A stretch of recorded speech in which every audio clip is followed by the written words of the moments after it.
Hello, everyone. Welcome to the webinar. We'll just give it a couple more seconds if anyone else joins, and then we'll start. But thank you all for taking the time and joining us today.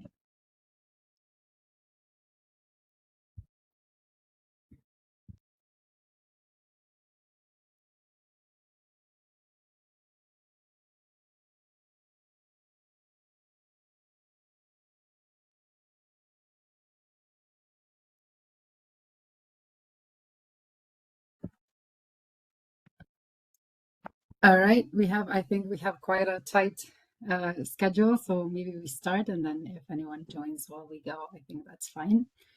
So good day, everyone. Welcome to our joint webinar, Streamlining Wind Energy Planning, the Role of Stakeholder Involvement. My name is Eva. I come from the JustWind4All project, and I'll be your moderator today. So this webinar brings together speakers from 3 Horizon Europe projects, WIMBY, WENDY, and JustWind4All, along with a keynote presentation by Dr. Irene Eguinoa from the National Renewable Energy Centre of Spain. And the focus of today's session is how stakeholder engagement and early stakeholder engagement can accelerate permitting processes, reduce conflicts and costs, support the co-creation of guidelines, and generate actionable policy recommendations to advance Europe's Green Deal goals. You will also get a first glance of project results. Like you can see, after our keynote speech by Irene, we will hear 3 expert presentations, and we'll finish up with a lovely Q&A session. So if you have any questions as we go, please share them in the chat. Now, to give you some context about the projects represented today, we are 3 Horizon Europe projects. We are all finishing up in the next few months. So we have a lot of results already out and a lot of more coming. And all 3 projects are focusing on wind energy, in particular social acceptance and just wind energy developments. WINDY supports wind energy deployment by addressing regulatory barriers and public opposition. They develop interactive tools such as the WebGIS map, forum, and 3D environment to involve citizens and stakeholders early in the planning process. And their goal is to make impacts and benefits easier to understand and reduce the NIMBY effect, as well as to contribute to Europe's decarbonization strategy.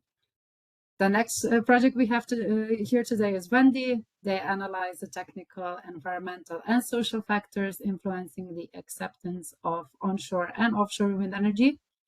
And they do this through use cases in Italy, Spain, Norway, and Greece. And they apply a holistic approach to study both barriers and benefits. And lastly, we have JustWind4All, and we aim to inspire, inform, and activate conversations among wind energy governance actors, including policymakers, industry representatives, and civil society across Europe. We use different research methods, from impact assessment, energy system modeling, to multi-criteria mapping, which you'll hear a bit more about today, and case study research. And we provide knowledge, practical guidelines, and training to accelerate on and offshore wind energy through just and effective governance. So that's really quickly about the projects. We've all done some joint activities already. This is our second joint webinar. So feel free to explore that as well. And please stay in touch as we release more of our final outputs and results. So with that context, I'm delighted to start our session by introducing our keynote speaker, Dr. Irene Eguinoa, Head of Control Engineering at the National Renewable Energy Centre of Spain's Wind Energy Department. She specializes in the design, analysis, and validation of advanced control methodologies at wind farm and wind turbine level, both onshore and offshore. And she serves as sub-program vice coordinator at the ERA JW on energy system integration. And she's currently also scientific and technical co-leader at TWAIN project, so Horizon Europe project on integrated wind farm control. So Irene will present on integrating operational aspects for enhanced wind energy planning. And Irene, the floor is yours. Okay, thank you very much. I'm going to share the slides. It's a pleasure to be here today with this group of projects that are taking into account stakeholders' involvement in many ways and also citizens' involvement for the planning. I hope you see my screens in full screen mode right now. We do, yeah. Okay, thank you. So as I was saying, it's a great pleasure to be here today sharing with WIMBY, JustWind4All and WENDY projects. And here I'm presenting on behalf of a joint project, another Horizon Europe project on integrated wind farm control, which is led by TÜV government from DTU, and where CENER is also participating in an active, a very active way. First, sorry, let's see if it goes. Okay, if we take into account from a very simplified and very abstract way the involvement and the implementation of multiple stakeholders, we may think of the citizens' participation, the society as a whole. We may also think of industry, either the grid operation, wind energy industry. We can also think of the involvement of policy bodies and regulation bodies as well. And for those all stakeholders, they have different concerns of different nature. There can be environmental concerns and also social aspects like the noise perception and the acceptance towards these wind energy projects. We can also think about the wellness and the benefits, economical benefits that wind energy can provide as a resource that we have at hand in the society, both from the companies but also for the society in terms of specialized jobs and wellness for the whole society. And we also may think of energy security as well, that wind energy is a local and own resource that we have at hand and can also serve to build a trustable society and with firm foundations, as we are seeing very geopolitical aspects moving around the world these days. These concerns and the way they interact each other, society influences political bodies with the votes and also with different the promotion of activities that they can make as a society. Industry is also engaged on these regulation aspects and how they can implement it afterwards. But in the end, it can become a kind of implementation in terms of regulation aspects, also on how the benefits are shared. Sorry? Okay. How the benefits are shared among the different stakeholders, how the governance of these wind energy projects is shared between the companies, also the local citizenship, and we can also find the compliance with guidelines that can serve to make an optimized planning and also the operation. So we are looking into how to implement this multiple stakeholders view from the human interaction, how we can activate and involve the human in the loop, but also making use of the digitalization that is an asset that can be a driving factor for this integration. And also this integration has to be done either or in both sense with the planning stage, but also in the operational stage. And it's important in this sense how we can integrate this operational business decision making for the impact that from the very early of the project life, from the planning stage that we will see today, many interesting advances in this sense, up to the commissioning. But how to combine this planning with the actual operation? We may be thinking of how things interact and how the different factors interact at the planning stage, but then it's important in the actual operation how these factors are considered and are taken into account. And this could serve as a kind of thinking in control terms, a kind of feedback loop that can help reducing the uncertainty in the overall project life. So in this sense, it's a challenge on how do we perform the data fusion of these different data, diverse data sets coming from different sensors and different, let's say, conditions. Also, how is the interplay between and among these multiple effects? In the end, the wind farm is subject to a set of boundary conditions: the market, the environmental, the social, the regulatory, the business, and so on. So how all those interact with each other. And it's also important, and it's also open to the research in this sense on how do we translate into operational metrics that we can take into account all those human-related aspects. For example, as we will talk before afterwards, the perceived noise is not only about measurement of the noise, but how a human perceives. And this goes very in line with the social acceptance of the wind energy projects. In the end, with all those metrics that we want to take into account for a holistic and optimized operation of the wind farms, then we have to integrate all each other, and they are of different nature. Statistical, time-dependent. In some cases, we may find accumulated effects, short versus long-term aspects, and so on. And finally, how to make use of all this information and all those objectives, business and social and economic objectives, and how to translate them into the actuation. How can we change the actuation, how we operate wind farms to take into account and to meet the criteria from all those multiple stakeholders. So with all these complex contexts, Twain tries to give some answer to some of those questions in some extent. Let me put this here.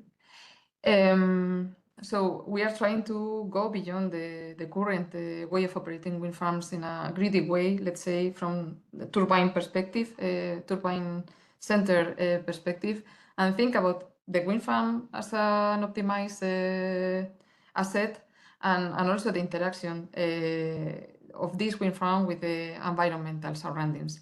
Make them smarter, more aware, and in this context, the digitalization can play a driving role and be catalyzing all those processes and provide value.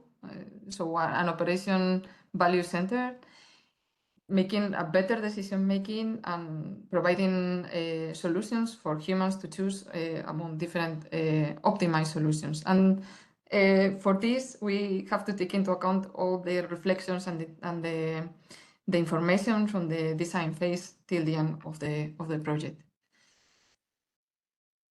Regarding the social aspects, we are working on noise from one side, in this sense, the emitted noise, the propagated noise, but also the perception of the noise, which is very human dependent, and challenges us in terms of how to consider it, as I was saying, how to translate this into an operational metric, an operational objective that we can handle with the different controls. How can we mitigate the annoyance and to achieve a higher acceptability and to make affordable the green electricity? Because in some sense, we are trying to optimize for the wind farm as a business, but also for the society as a whole. Regarding the wildlife, which is also a matter of concern, we are dealing on how the mitigation activities against the collision of birds and bats can be performed, and how to make it in the smarter way, both for the protection of wildlife, but also for the protection of the assets, and how it can affect, to answer the question on how it can affect the revenue stream and the optimum operation. Also, thinking about the environment, we are subject to climate conditions, and the precipitation and rain also affects in the leading edge erosion of the blades. This comes into higher O&M costs, and we are thinking of also on how to integrate all this into the controller hierarchy and the value chain for operation. If we go into the rationale of Twain project, the objective here we have is to build up a decision support environment for wind power asset management, thinking in the operation, but with this broader view that I was explaining. And the pillars that we have found are cornerstone for our project are, on one side, the integration of data, as I was saying, the integration of multi-source and multi-format data, how to make this data fusion, and in the different life stages. Also, how to model these complex interactions on the different factors that are affecting and bounding the wind farm operation. And here, the AI-enabled integration of modeling and integration of multidisciplinary processes can be of help in providing insights in this complex operation. Also, the integration of those multi-objective prospects and metrics that can assess somehow a true added value for a certain operational mode, and this value with a broad sense for the different stakeholders' views. Finally, on the integration of, if we go into the operation as such, we have to integrate that into the multi-level controllers that we have different levels, hierarchies of controllers in the wind farm operation, and making use of scenarios and analysis for decision support provision, providing those optimized solutions for humans to choose. Thinking of this coexistence with the environment for the wind power plants, both for the environment and the society as a whole. And finally, another pillar that the project is also pushing is the integration of a wider audience to Twain outcomes that will be articulated around an open call for early adoption of the tools that are developed in the project. And this call will be open all along the project, and so stay tuned on that. And also interacting with other projects of different nature, research projects, and this kind of collaboration is, for example, the presence of Twain in the webinar today. Regarding case studies, we have articulated the different scenarios under different case studies. We have from one side environmental and social ramifications, thinking of those noise constraints, wildlife constraints. Also, the adaptability to offshore. We have started in this environmental and social first onshore, but then how to adapt these new operational modes, these new thinking to offshore wind farms as well, with the challenges that offshore also presents, and thinking as well in the security and stability for the electrical grid in this sense.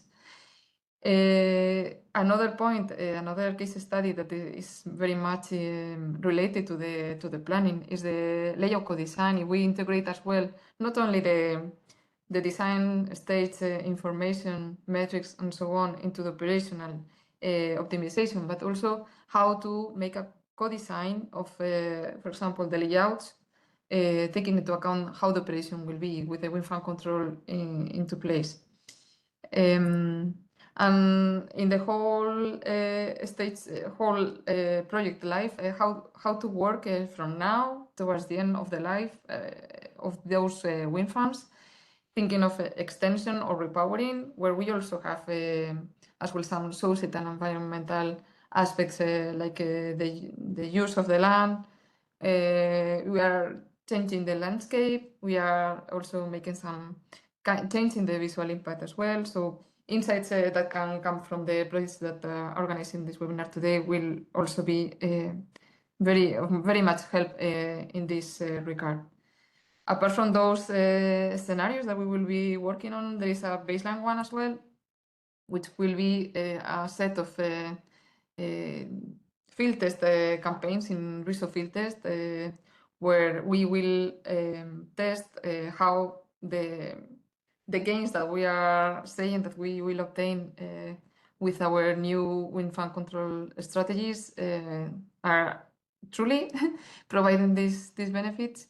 So in terms of strategies of power maximization and the structural load constraints, which can serve as a baseline for the wind farm operation, and trying to see how the income maximization with the consideration of the variable markets that may be of greater importance in the future, and the volatility as well can be produced. This is a small wind farm, but still it can also provide us very interesting insights.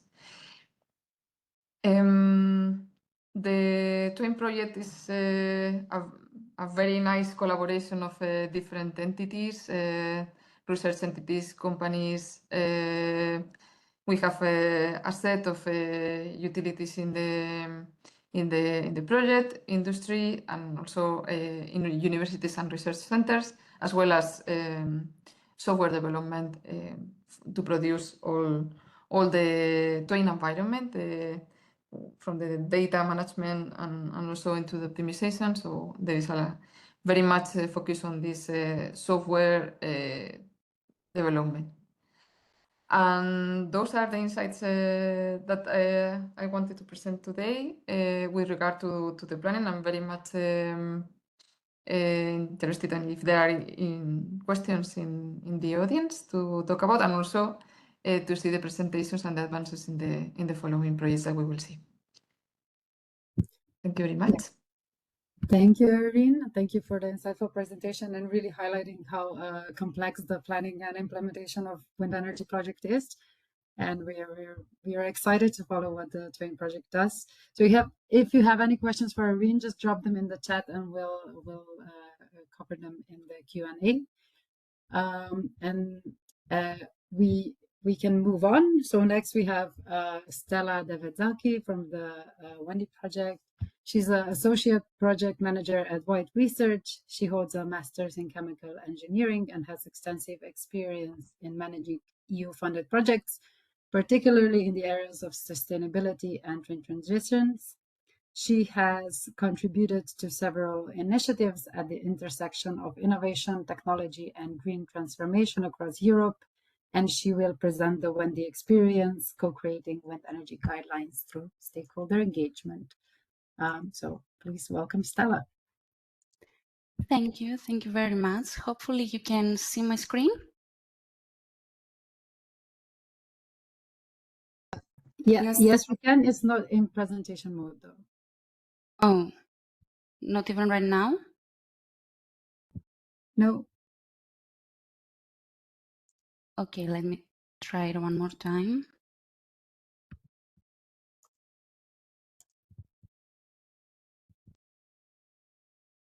Is it now? We can't see it now. Okay, let me.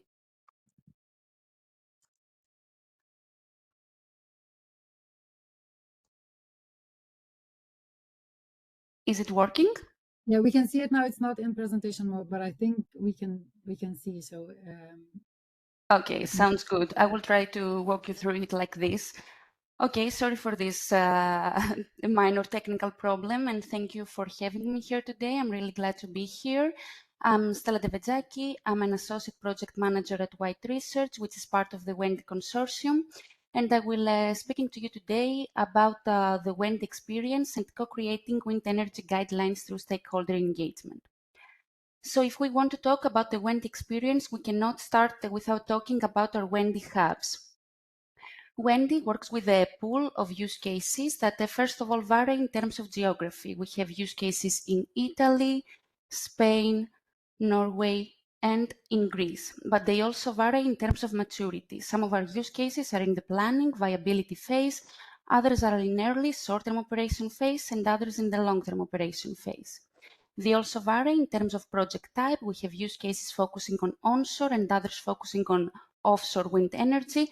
And finally, they vary in terms of industrial focus. You can see the Italian and Spanish use case focusing on agriculture coexistence, our Norwegian use case is focusing on fisheries, and our Greek use case focusing on energy communities. Our WENDY hubs and use cases proven to be very useful in the lifespan of the project when it came to piloting, testing, and validating our tools and methodologies. The main insight that we gathered from, okay, I think you can see me changing my slides, so I'll just keep it like this. Yeah, that works. Okay, great. The main insight we gathered from our WENDY hubs and use cases was that in order to make the wind farm projects more successful, we needed to make them more appealing to the local communities. So on top of our other WENDY activities, we also developed a set of guidelines with the main goal to make wind farm projects more socially acceptable, but also understood. So let's now see the methodology we followed. Let me just try to, make it as bigger as I can. As our starting point, we gathered all of the WENDY knowledge. This knowledge came from our studies, the pilot and EU level surveys, our participatory workshops and expert interviews. Then we proceeded with mapping our WENDY hubs per operation phase, as mentioned a bit earlier. We have hubs in the initial, early operation, short-term and long-term operation phase, but we also mapped all the different local context and challenges. When we performed this exercise, we noticed some recurring patterns when it came to barriers that the hubs needed to overcome in order to successfully engage with the local community. This allowed us to develop a pool of high-level guidelines. You can see 5 high-level guidelines: drafting a compensation strategy, establishing a community engagement strategy, developing capacity building programs, a siting plan, and conducting an environmental impact assessment. But also, to help hubs actually implement these guidelines, we also mapped each high-level guideline with a specific WENDY resource, either it was a study, a tool, or a methodology. But now, to take it one step further and kind of break down these guidelines into implementation considerations and per operation phase, we created one graph for each WENDY hub in order to extract guidelines per operation phase. On the slide, you can see an example graph for the Greek hub. Again, you can see that the first step was gathering all of the WENDY knowledge. Then we mapped each hub-specific context. We managed to identify economic, sociocultural, and environmental challenges. And, of course, mapped each of the challenges to a specific guideline from the high-level guideline pool. Here, though, we took it one step further. Now, I know that it's really small, but you can see in a red rectangle that we also identified lighthouse wind farms, or to phrase it differently, best EU practices across Europe for the hubs to take inspiration and see a successful example. Again, the final step was, of course, redirecting them to specific WENDY tools and resources in order to facilitate the implementation of the guidelines. On the next slide, we can see a snapshot of the different WENDY graphs we developed for each hub. You can kind of see that the context and challenges are different, the guidelines that the hubs are being redirected to are different, and again, we have all of the different WENDY resources. But now let's see what these high-level guidelines actually entailed. What were their implementation considerations for the hubs to actually implement them for successful wind farm project initiatives? Now, I remind you that these guidelines are per operation phase, planning, short-term, long-term, and they also come from real-world insights, either from our hubs activities or from our expert interviews. So let's start with our first guideline, drafting a compensation strategy. In the planning phase, this guideline is focusing on identifying and addressing information gaps. We need to make sure that our communities understand compensation mechanisms and financial opportunities. We also need to develop diverse funding mechanisms such as crowdfunding and community investment programs. But since we are still in the planning phase, we also need to advocate for supportive regulatory frameworks, for public funding access, and of course, all this will be done by encouraging multi-stakeholder collaboration between developers, policymakers, and local organizations. In the early operation phase, the focus shifts. Here we implement what we planned earlier. We implement clear compensation policies, develop public investment strategies, and ensure equitable participation by facilitating strategic coexistence with local industries. As we saw, those industries may be fisheries, tourism, or any other local businesses. In the short-term operation phase, we maintain, review, and adapt what we set in motion in the earlier phase. We must maintain structured benefit steering mechanisms, ensure continued financial participation, address economic shifts by implementing tailored compensation schemes, establish long-term price stability, and the most important one, foster transparent and ongoing communication with local stakeholders. We need to make sure that they know and understand all the different project benefits, revenue distribution, and economic opportunities. Of course, we need to review, adapt, and align compensation strategies with our ever-evolving local development needs. In the long-term operation, we review and adjust, develop and maintain long-term partnerships, and create a permanent advisory board in order to provide transparent financial disclosures to the local community. Either they are about job creation, infrastructure investments, or about community development initiatives. Proceeding to our guideline 2, establishing a communication strategy. This guideline is of high importance because it highlights how important it is to involve the local communities early on in the project, even from the viability or planning phase. So we start by initiating community consultation.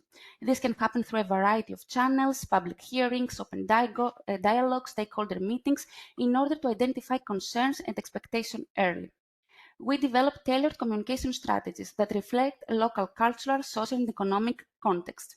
Of course, we can only do so by collaborating with local leaders and organizations to align engagement efforts to regional priorities and existing community initiatives.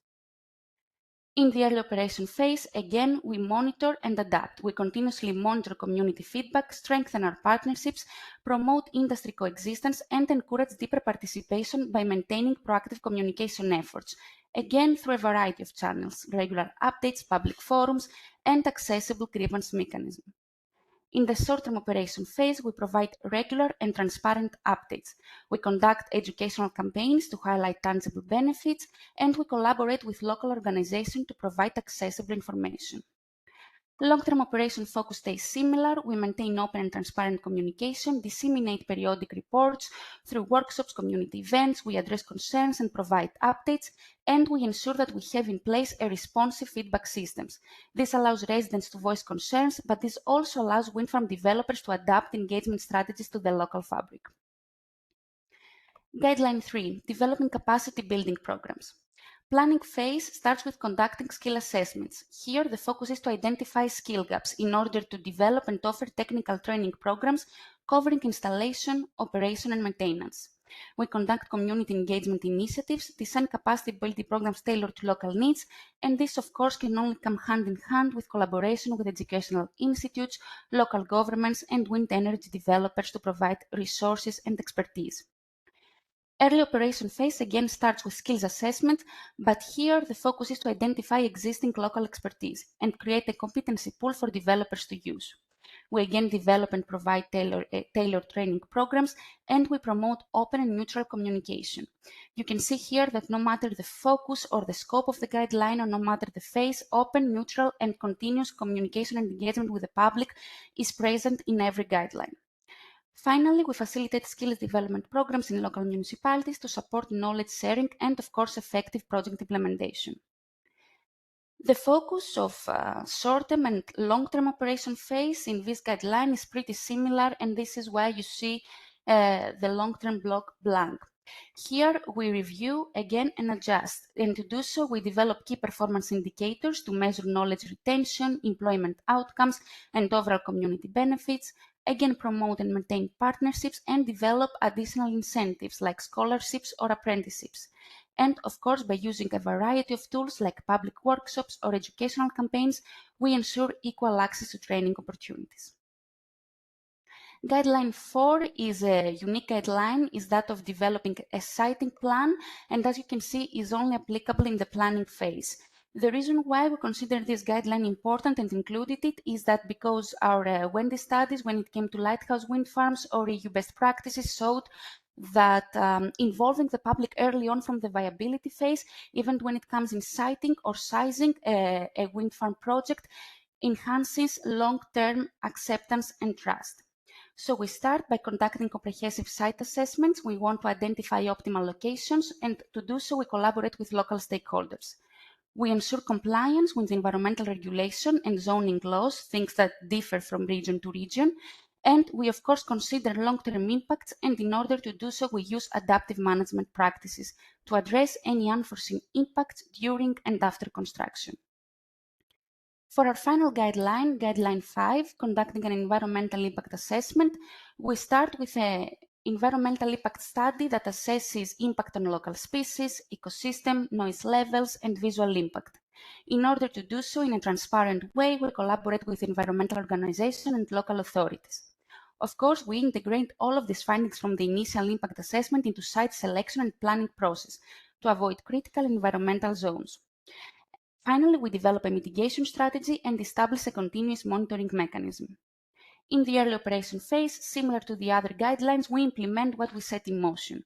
We implement monitoring programs, establish strict regulatory oversight, protective measures during construction, and design robust engineering solutions to make sure that our initiative is future-proof and sustainable. Finally, we establish the commissioning and recycling guidelines to be followed in the later phases of the project. For the short-term operation phase, we regularly update and continuously monitor. We establish short-term tracking systems, conduct frequent environmental audits, and to do so in a transparent way, we do it either in cooperation with regulatory bodies and the public or by initiating joint studies and pilot projects. Another implementation consideration that could be taken into advice is working with grid operators to optimize load distribution. In the final phase of our final guideline, the long-term operation phase, we conduct ongoing environmental monitoring, foster continuous public engagement, prioritize the use of sustainable materials, and ensure transparency through regular environmental performance reports. Finally, the most important, we implement a comprehensive sustainable decommissioning strategy. And that was all from my side, and the WENDY Experience and the guidelines towards socially acceptable and understood wind farm projects.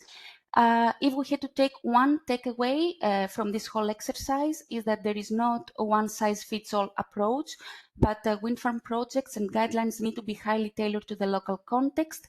And another key point is that local communities need to be involved early on in the project, as early as possible, even from the planning phase. Thank you, and apologize for sharing in a small screen. That's perfect. Thank you, Stella.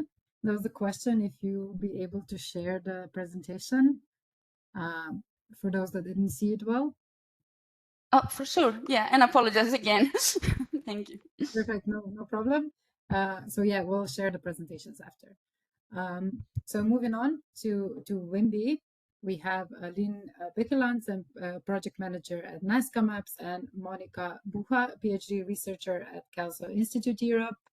Lynn specializes in co-creation and user-friendly mapping interfaces, while Monica focuses on financial participation and compensation schemes to foster local acceptance.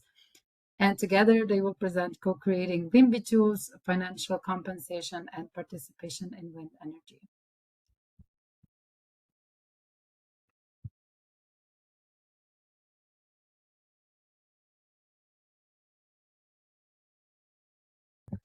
The slides are working. Yes, thank you, Eva, for the introduction, and welcome everyone. Thanks that we can present our work here. So I'm Irene Eguinoa, and we are part of the WIMBY project.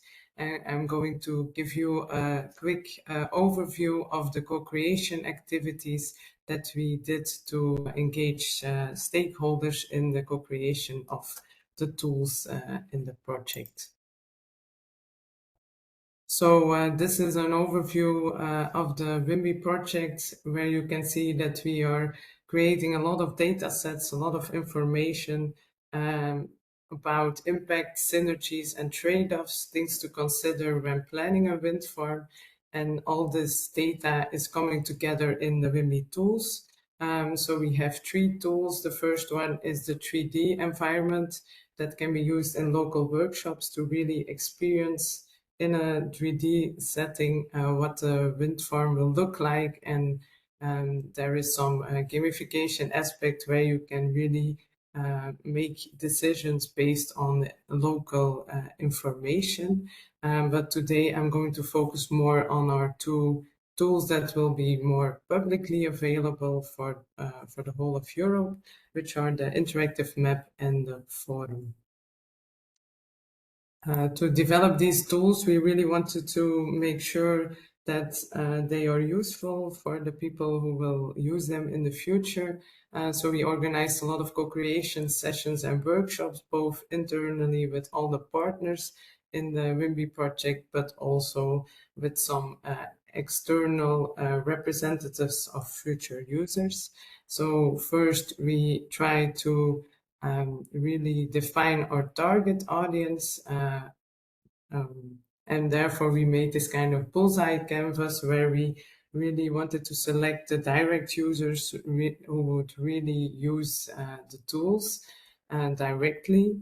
This we did internally with our consortium partners, and then we looked for representatives of these user groups, and we interviewed them to really get a feeling about what the challenges are that they face and how the tools could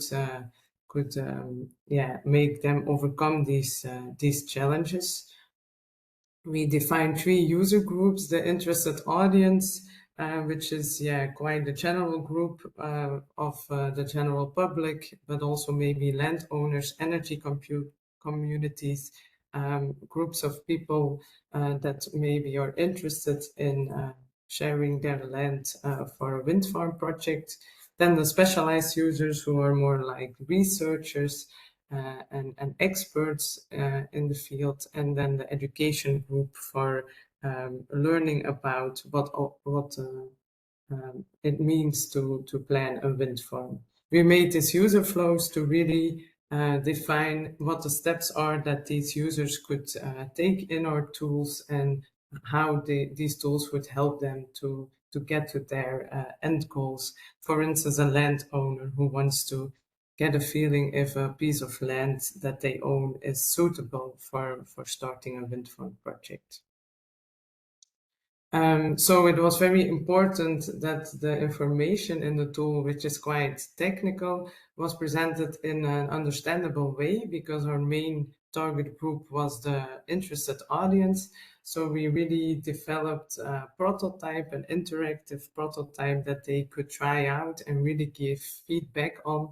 And so we did some more interviews to really capture this feedback and see how easy it was for them to understand the tool.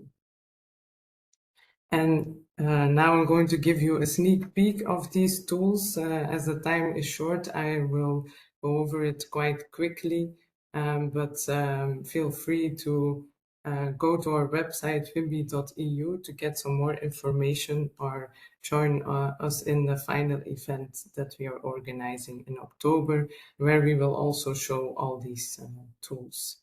So the forum is a place where stakeholders can discuss, where they can get more information, ask questions, and where all these people with different expertises can come together and share knowledge.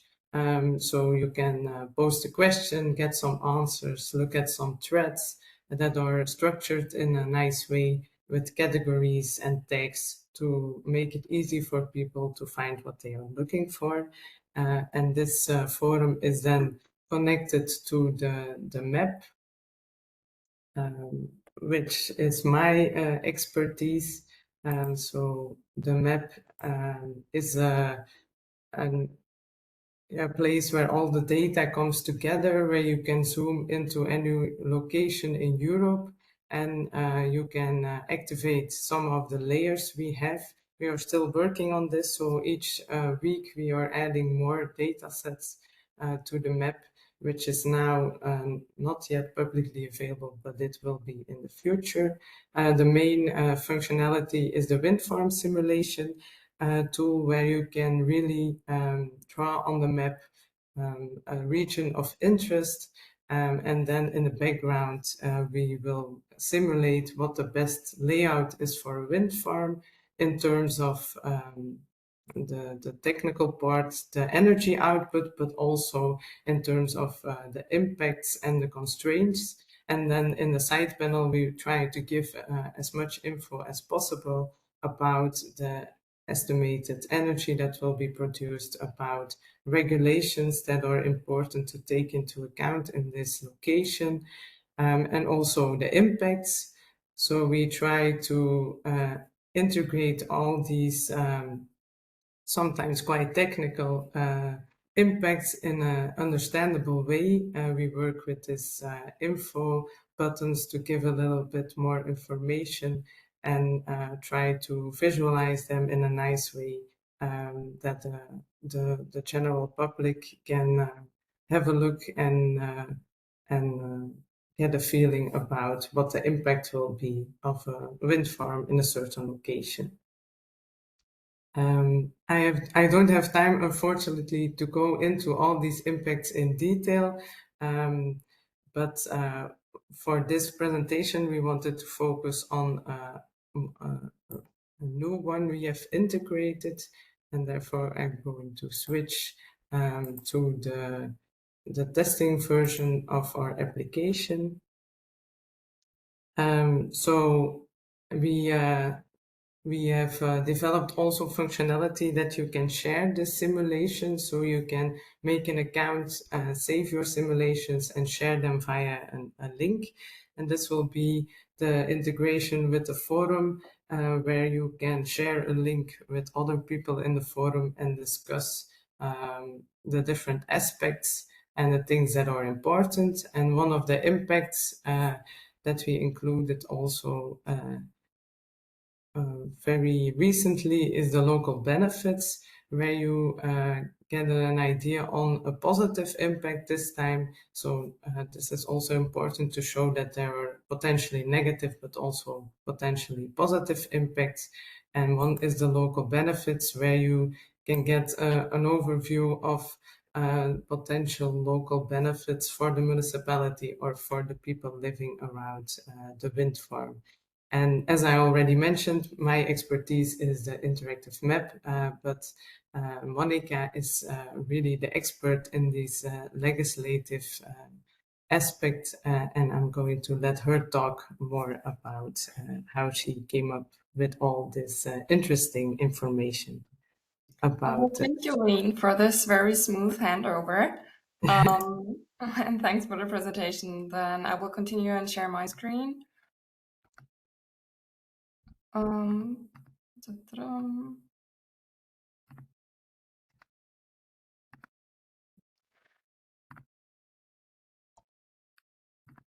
So I'm in presentation mode, I hope. No, you're sharing the meeting window. Oh, okay.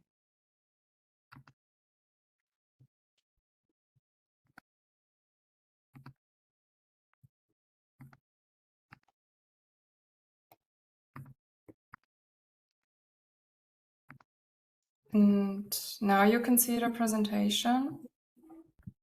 Yes, we can. Yep, perfect. Okay, I had to select entire screen, apparently not window. Okay, so as Lynn said, I'm going to talk about financial compensation and participation. Today, what is it actually? I'll start with a basic example. Imagine a wind park developer comes somewhere and wants to construct a wind turbine in the vicinity of the municipality. And the wind park developer wants to make sure that both the municipality but also the citizens are in favor of the project. One solution is to offer compensation payments, either in the form of annual monetary payments to the municipality or in the form of in-kind benefits. For example, the developer might offer the renovation of the school or something like that. Some might call it bribe. Some actually do call it bribe. But if designed in an elaborate way, it can really be something that increases acceptance, that fosters project success, and that can also foster the energy transition in a positive way. So I would like at first to, so what we did in the project, we analyzed how do citizens actually react to these financial participation schemes. So we did semi-structured interviews in 4 regions. We started exactly 1 year ago in Italy, in Pantelleria, where we interviewed 21 people. We continued then in October in Austria, where we interviewed 25 people.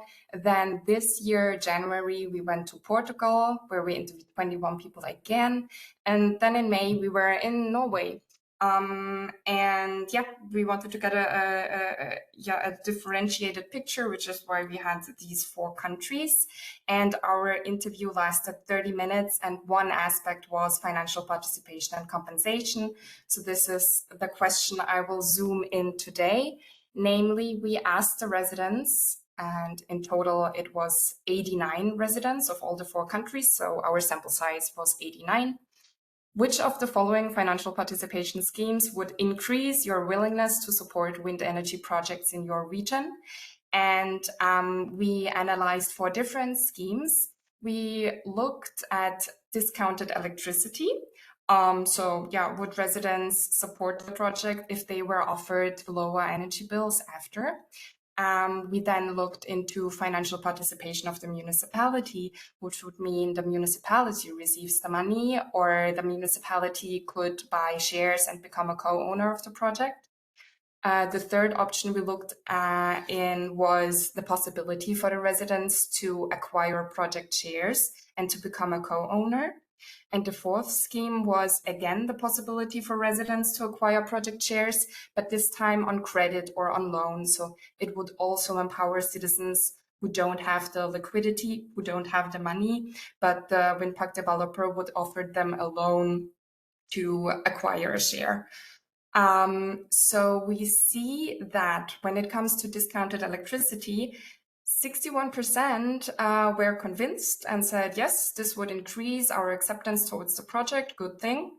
Then followed with 39% by the financial participation of the municipality, followed with 28% by the possibility to acquire project shares, and then the least favorable option was the possibility to acquire project shares on credit with 21%.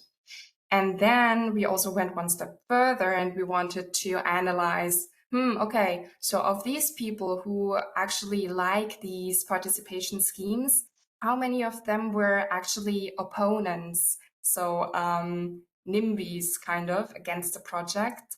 And what we can clearly see at the skeptics or the opponents are here in red color, that it is only a minority of skeptics who can be convinced by these schemes. But remember, our sample size was 89, so it's not like super representative, it's just a hypothesis. We did, however, compare it with some literature, and it seems like other literature suggests the same thing, that it is mainly proponents and supporters of the projects who on top like these schemes, but it's difficult to convince people who really don't like projects in their region. Then in the second step, what we also did, we compared or we analyzed how many European countries and regions as of today have implemented laws that really require wind park developers to offer financial participation and compensation. And it was a very striking result, because as of today, 21 regions and 19 countries in the EU have introduced such schemes. The first one was in 2006, and there was a spike in 2004 with 5 countries having introduced such regulations in that year, and it started to rise significantly after the EU has announced its Repower EU plan, which seems logical because the EU, after the Russian invasion of Ukraine, did ask its member state to try to first foster the energy transition, but also to increase acceptance. And the EU also named Denmark as a best practice example with its financial participation schemes to increase acceptance. So we assume that member states took this seriously and then started to implement these laws. At least the numbers would support that. Then what we did in the next step, So in total, we have analyzed 60 schemes, and we wanted to know what type of schemes do member states use. And we can see here in the light green color that this is schemes that offer direct payments to the municipality. It's like monetary payments offered to the municipality or the residents. Then we see in medium green color, which is one step further, or like a deeper kind of participation where municipalities and residents can really invest in the project and they then receive interest. So in our view, this is a higher participation. And then kind of the highest level of participation is here depicted in dark green, which would allow municipalities and residents to become co-owners of the wind park by acquiring these project shares. Yeah. And then in the last step, we also wanted to know when it comes to fixed payments. So when the developer has to pay municipalities some money, what actually happens to the money? Like in the worst case, it's probably the mayor just buying a Ferrari or a jacuzzi and citizens don't really see the money in the end. So we did discover that there's a few countries who in their regulations force municipality to spend the money in a certain way. So the money is earmarked. And some regulations say the money must be spent on climate and nature. Some say it must be spent to foster renewable energy in the region. Some say it must be spent on culture and society. And some say it must be spent to support local infrastructure. I won't go into detail now.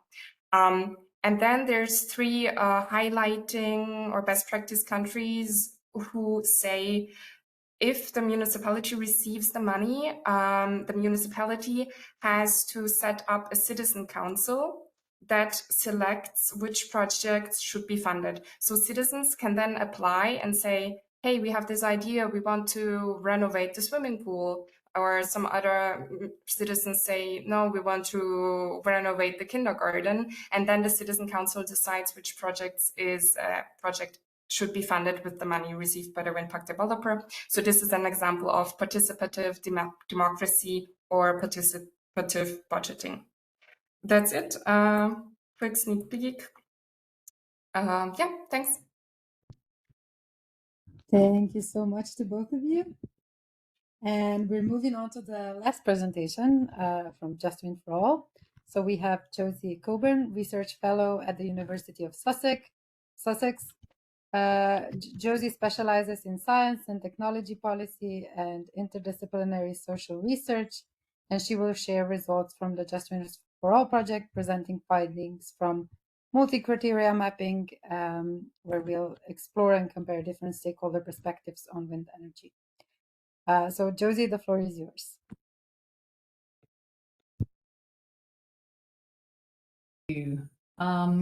So the two questions, number one, can you hear me?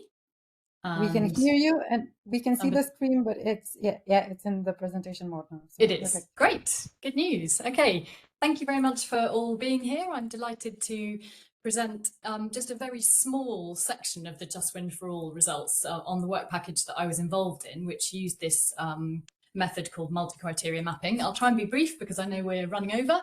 So on we go. I just want to say that this involved Drift, IOW and University of Sussex. And of course, I want to thank all the multi-criteria mapping participants as well. So in this brief period of time, I'm just going to give a very brief introduction and background, give you two different sets of findings. Number one, about the options that we looked at. Number two, about the criteria that we used. This will become clearer in due course. And then we move on to the Q&A for all of these presentations. So yeah, thank you also for the presentations so far. I've really enjoyed them and found them very interesting. So we begin, we know that installed capacity in the EU in 2024 was 235 gigawatts, and the goal is to get to 510 gigawatts in a very short period of time. This has, of course, sparked debates, protests, legislation, all kinds of news articles.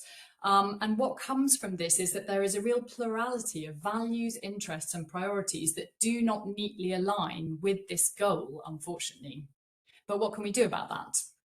Well, I would say that we can start from the premise that reality in its entirety is inconveniently complex.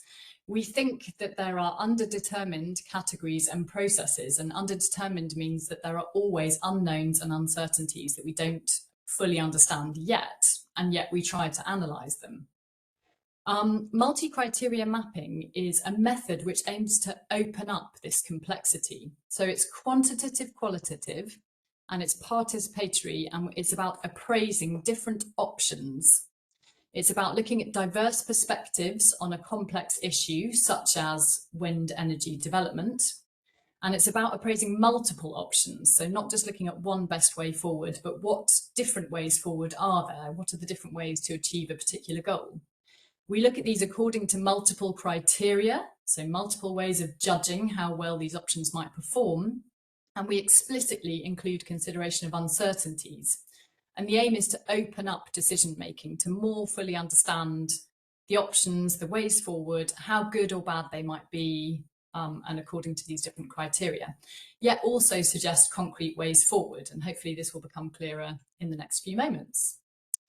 So in terms of wind energy appraisal and this multi-criteria mapping exercise, the aim was to understand diverse appraisals of different pathways for wind energy development in relation to their social and environmental sustainability in both Germany and in the Netherlands. So we asked the question, how can wind energy be developed in ways that are socially and environmentally sustainable? That was the overarching question. We interviewed people in Germany and the Netherlands in these different actor groups, so policy actors, wind industry actors, third sector actors, with this multi-criteria mapping method. Just to go through the interview process very quickly so that we understand it well.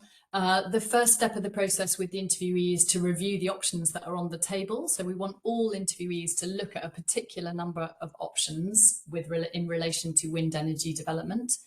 We want them then to define their own criteria for judging how well or poorly they think these options are going to perform.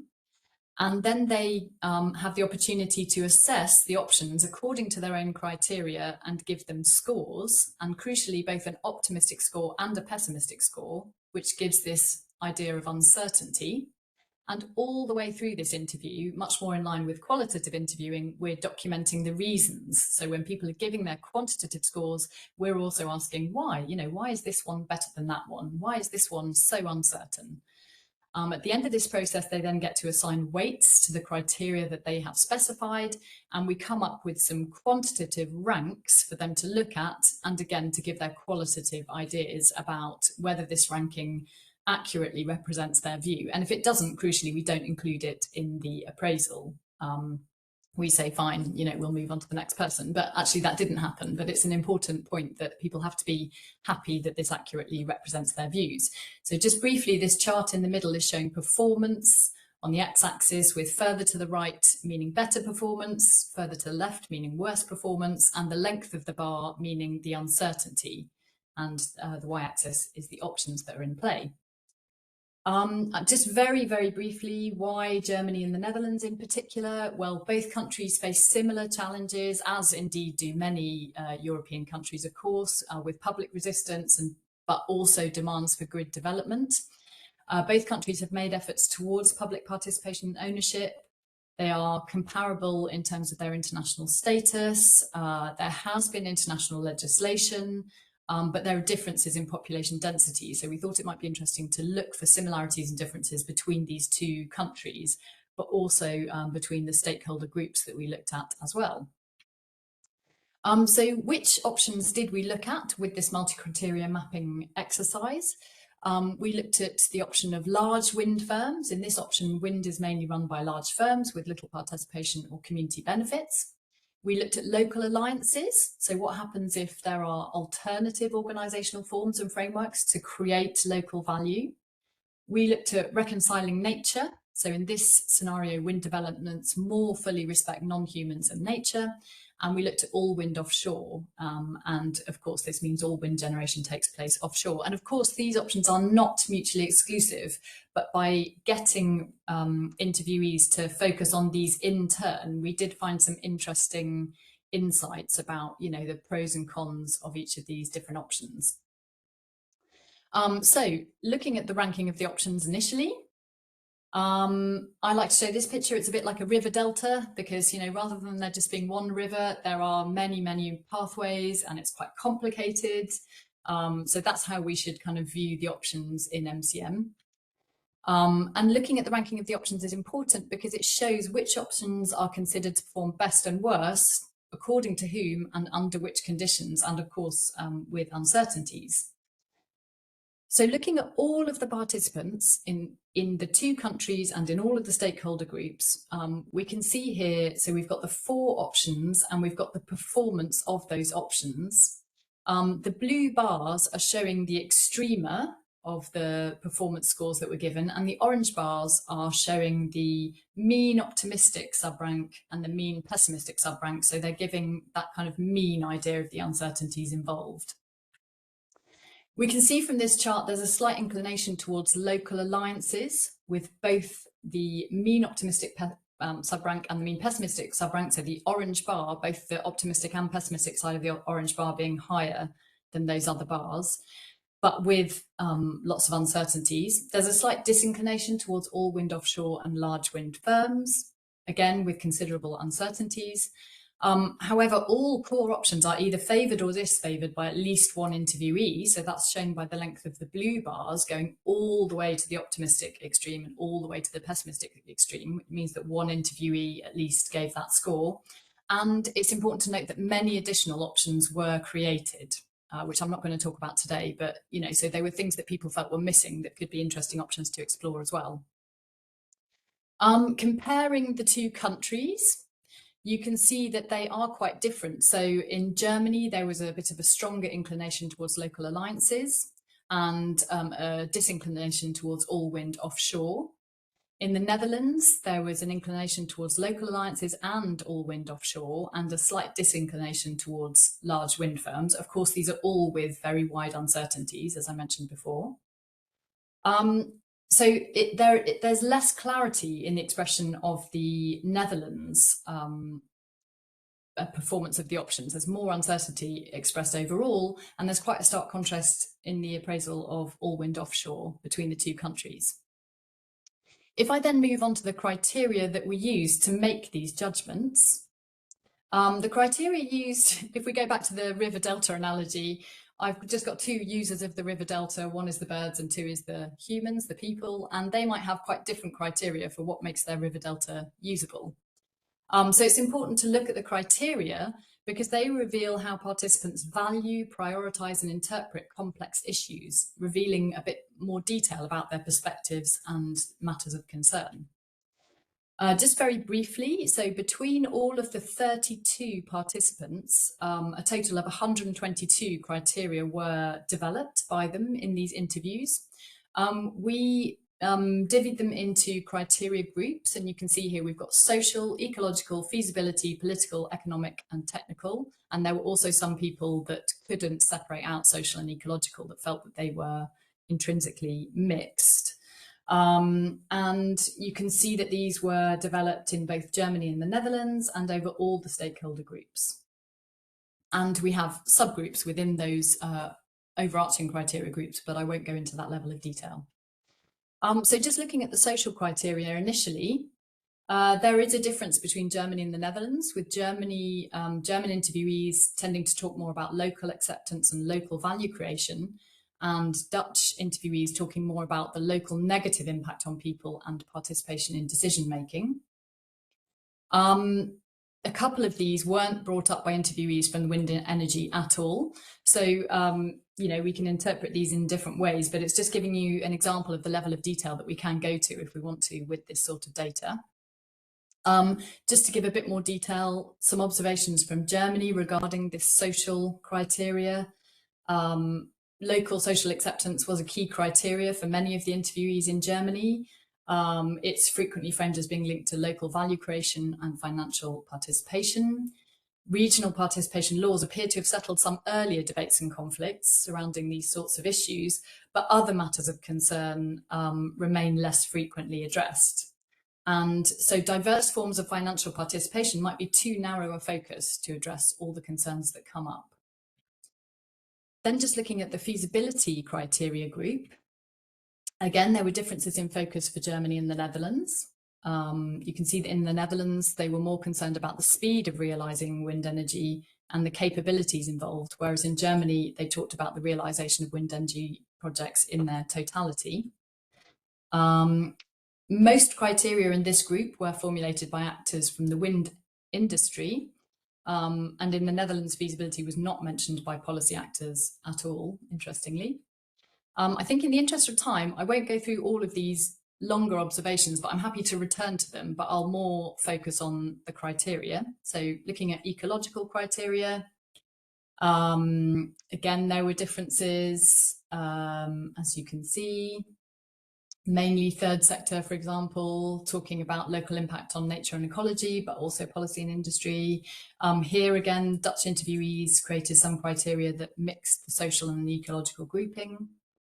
Again, I won't go over this yet, or at the moment. And then we have the political criteria group. There was a particular German focus on climate and expansion goals, both of them, whereas in the Netherlands, only on climate goals. And again, some more detailed observations. So just to go straight to the conclusions, because we like some time for Q&A. So the options ranks charts, I would say, show that the interviewees expressed, wide uncertainties about which options are likely to perform best and worse. And they also developed diverse criteria for appraising these options, including social, ecological, feasibility, political, economic, and technical, and mixed criteria. Sometimes these criteria were in agreement with each other, is interesting to note. So, for example, large wind farms ranked relatively poorly in terms of both social and ecological issues, but sometimes they were in tension with each other. For example, in the green-green dilemma, where requirements for accelerating wind energy versus requirements to protect biodiversity may come in tension. But despite these uncertainties and tensions, overall, these results show that it may be fruitful to direct more effort towards supporting local alliances and reconciling nature, and in the Netherlands towards offshore wind energy development to complement the efforts being made already by large wind firms. Thank you very much for listening. Thank you, Josie, and thank you all the speakers. So we have a few minutes left for a discussion or any questions from the audience. So if you want to ask anything, feel free to put it in the chat or raise your hand and we can give you the floor so you can ask the question. And also if the speakers have any additional comments on each other's presentation, that would also be lovely. So I'm not sure, Marta, if there's any questions. No, for the moment. No. Can I jump in, do you think? Yes. Sorry, I hope that's okay. I just wrote a note right at the very beginning. Is it Irene? Am I pronouncing that right? I thought that was a really fascinating presentation. I was just wondering sort of how this will remain value-based while still using AI. I just wondered if you could kind of expand a bit more on that, possible tension. Yeah, and first is a very, very good question. And this is a personal reflection on that. First, we have to think about the possibilities of making use of AI to enhance our understanding and these multiple criteria and this, let's say, the modeling of those complex systems, multivariable systems, nonlinear, different aspects that are interacting with each other and that we don't have enough understanding of the interplay among them so that we can understand so much complex problems, let's say. On the other hand, it's true that the AI is very resource consuming, and we all know that. So it's a tool as everything. The use that we make of it makes the difference. And the same goes, I was reflecting while you were presenting. Wind energy for us is also a resource, and the way we are implementing it can make the difference. So sometimes, and this goes with my question in the chat as well, that in the public discussion, sometimes we go into the black or white discussion, wind energy, yes, no, instead of going into the detail. It's a simplified discussion, let's say. Instead of talking about the, well, are we against the wind energy or the governance we have right now, the implementation, business implementation we have right now, or the operation that we have implemented? So with AI, it's the same. We may think of aspects that can be accelerated and can be better understood through AI. Also, making use of these features so that we avoid, in another way, we also have many simulations to make such understandings on the other side. So if we can also save those time-consuming and resource-consuming simulations with simplified models extracted by AI that can be generalized, we will make best use. But for sure, we are not in the paradigm of making use of AI just because it's AI. So let's make a safe and respectful use of this technology as well. I don't know if it's answered your question. Yes, thank you. That was very interesting. Thank you. Thank you. Thank you, Irene. And I think Irene has a question for Josie as well. I saw in the chat. Yes, I saw in the chat. So do I think that my findings match the current public discussion?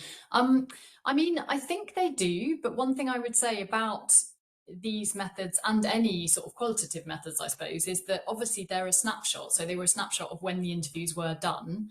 But I think they do reflect, you know, the complexity of views that are out there.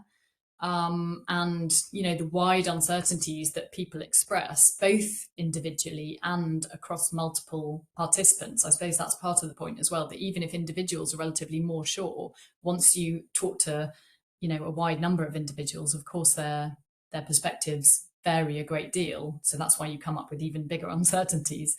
But yes, I think it probably does reflect, I would say, sort of a snapshot of the current public discussion. But of course, the public discussion may well be moving on. I mean, it's moving on all the time, isn't it?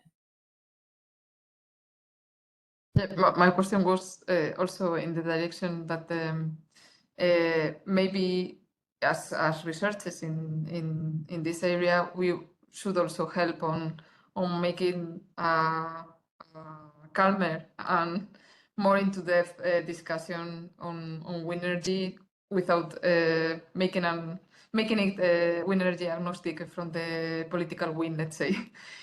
So as we are seeing all those movements around, not only in Europe, but around the world. Yeah, I absolutely agree. Yeah, and I think, you know, this exercise is trying to kind of contribute towards that calming down by kind of, you know, getting into the nitty gritty and making sense of, you know, okay, well, why do you think this one performs worse? And, you know, who thinks that and under what conditions, and are there conditions under which they would actually agree to that particular option? So yeah, it's trying to kind of help with that by providing more qualitative detail around it.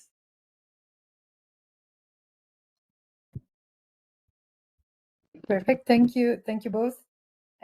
Marta, did we have another question pop up? I think I saw it and then I don't see it in the chat. So I'm not sure. Yeah. I mean, somebody was talking about the burden bar collision and mortality rate on the WIMBY map, but Lian shared with them the link with to our deliverables about that. I don't know if you want to add something else, but yeah. Yeah, I just wanted to mention that, yeah, we are showing the work of a lot of universities and research teams. And fortunately, I'm not the expert in how the data sets were produced, but you can find all the deliverables on our website, WIMBY.eu. And we are also working on this kind of data set descriptions that we will link in the map to the website. So for each data set, you can find this kind of description that is a bit more understandable, because the deliverables are quite technical, and specifically for the birds data. So we both have this data for the whole of Europe, where the YASA University tried to come up with this model with results for the whole continent. And the other aspect we also did was for specific pilot sites, where also research was done on the potential impact on birds in Styria, for instance, one of the pilot sites. But yeah, for all the details and more the technical stuff, you can have a look at the deliverables on our website. Thank you for that. Thank you, Lynn. And I think Marta shared the links to all of our websites. So yeah, you can go and explore all our outputs and results. We're running a bit over time, so if there's no more questions, then I want to thank you all for coming. Thanks to all our speakers. And as you've heard, WIMBY, WENDY, and JustWind4All are all coming to an end within the next few months. So yeah, stay in touch and follow us to see what we end up with. And we also have final events coming up. I think WENDY's in September, and then the WIMBY and JustWind4All is in October. So stay tuned for that as well. And yeah, we're really happy to have you here today, and stay in touch.